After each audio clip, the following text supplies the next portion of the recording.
വചനം.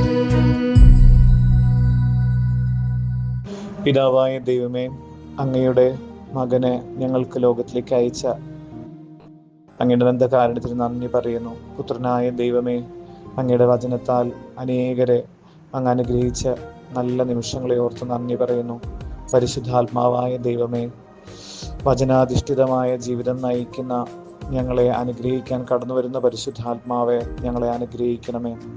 പിതാവും പുത്രനും പരിശുദ്ധാത്മാവുമായ ത്രിത്വ ദൈവമേ, അങ്ങേ ഞങ്ങൾ ആരാധിക്കുന്നു, അങ്ങേ ഞങ്ങൾ പുകഴ്ത്തുന്നു, അങ്ങേക്ക് നന്ദി പറയുന്നു. ഞങ്ങൾ കേൾക്കുന്ന വചനം ഞങ്ങളുടെ ജീവിതത്തിൽ വലിയ മാറ്റങ്ങൾ സംഭവിക്കുന്നതിന് കാരണമാകട്ടെ എന്ന് പ്രാർത്ഥിക്കുന്നു.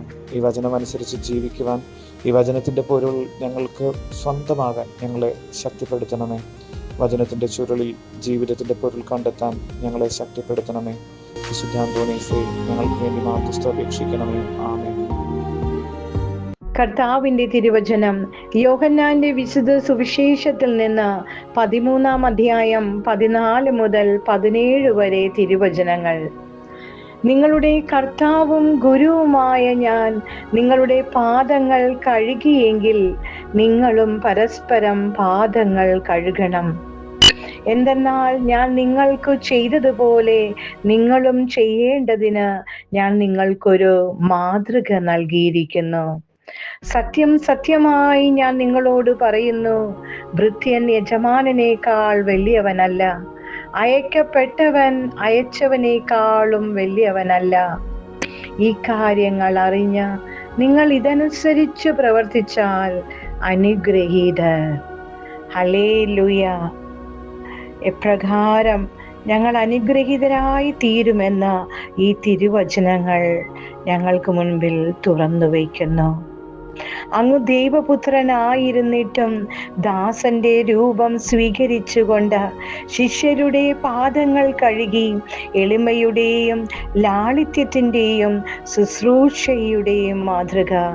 അതേ കർത്താവേ, മനുഷ്യപുത്രൻ വന്നിരിക്കുന്നത് ശുശ്രൂഷിക്കപ്പെടാനല്ല, ശുശ്രൂഷിക്കുവാനാണ് എന്ന് സ്വന്തം ജീവിതത്തിലൂടെ ഞങ്ങൾക്ക് മുൻപിൽ അങ്ങ് വെളിപ്പെടുത്തി. എൻ്റെ കർത്താവേ, അങ്ങേ കേൾക്കുന്നവർ മാത്രമായി തീരാതെ അപ്രകാരമുള്ള ഒരു ബലി ജീവിതം നയിക്കുവാൻ ഞങ്ങളെ അനുഗ്രഹിക്കണമേ. ആമേൻ. കർത്താവായ ദൈവമേ, ഞങ്ങൾ കേട്ട തിരുവചനം ഞങ്ങളുടെ പാദങ്ങൾക്ക് വിളക്കും വഴികളിൽ പ്രകാശവുമായി തീരട്ടെ. അങ്ങയുടെ വചനം അനുസരിച്ച് ജീവിക്കുവാൻ ഞങ്ങളെ ശക്തിപ്പെടുത്തണമേ. ഞങ്ങളിന്ന് കണ്ടുമുട്ടുന്നവരെയും ഞങ്ങളുമായി ബന്ധപ്പെട്ടവരെല്ലാവരെയും കർത്താവ് ഈ വചനത്തിൻ്റെ അഭിഷേകത്താൽ അങ്ങ് അനുഗ്രഹിക്കണമേ.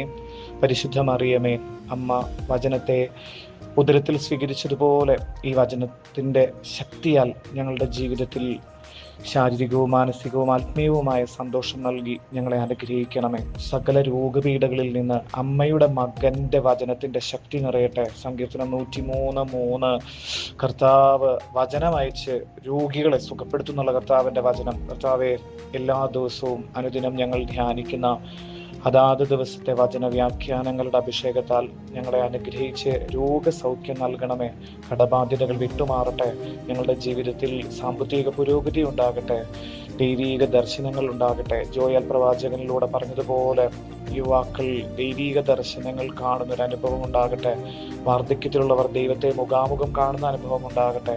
കർത്താവെ, ഞങ്ങളുടെ ജീവിതത്തിൽ പരിശുദ്ധാത്മാവിൻ്റെ അഭിഷേകം ഈ വചനത്തിലൂടെ സംഭവിക്കാനിട വരുത്തണമെന്ന് പ്രാർത്ഥിക്കുന്നു. നന്മ നിറഞ്ഞ മറിയമേ സ്വസ്തി, കർത്താവ് അങ്ങയോടുകൂടി സ്ത്രീകൾ അങ്ങ് അനുഗ്രഹിക്കപ്പെട്ടവളാകുന്നു. അങ്ങയുടെ ദുരിതത്തിന്റെ ഫലമായ ഈശോ അനുഗ്രഹിക്കപ്പെട്ടവനാകുന്നു. പരിശുദ്ധ മറിയമേ, തമ്പുരാന്റെ അമ്മേ, പാപികളായ ഞങ്ങൾക്ക് വേണ്ടി ഇപ്പോഴും ഞങ്ങളുടെ മരണസമയത്തും തമ്പുരാനോട് അപേക്ഷിച്ചു കൊള്ളണമേ. ആമേൻ. നമ്മുടെ കർത്താവ് യേശു മിശിഹായുടെ കൃപയും പിതാവായ ദൈവത്തിന്റെ സ്നേഹവും പരിശുദ്ധാത്മാവിന്റെ സഹവാസവും അമ്മ മറിയത്തിന്റെയും സകല വിശുദ്ധരുടെയും മാലാഖമാര് മിഖായേൽ ഗബ്രിയേൽ റഫായി മാലാഖയുടെ സംരക്ഷണത്താൽ ഞങ്ങൾ കേട്ട വചനത്താൽ ഞങ്ങളെ ഇന്ന് അനുഗ്രഹിക്കണമേ, ഇപ്പോഴും എപ്പോഴും എന്നേക്കും.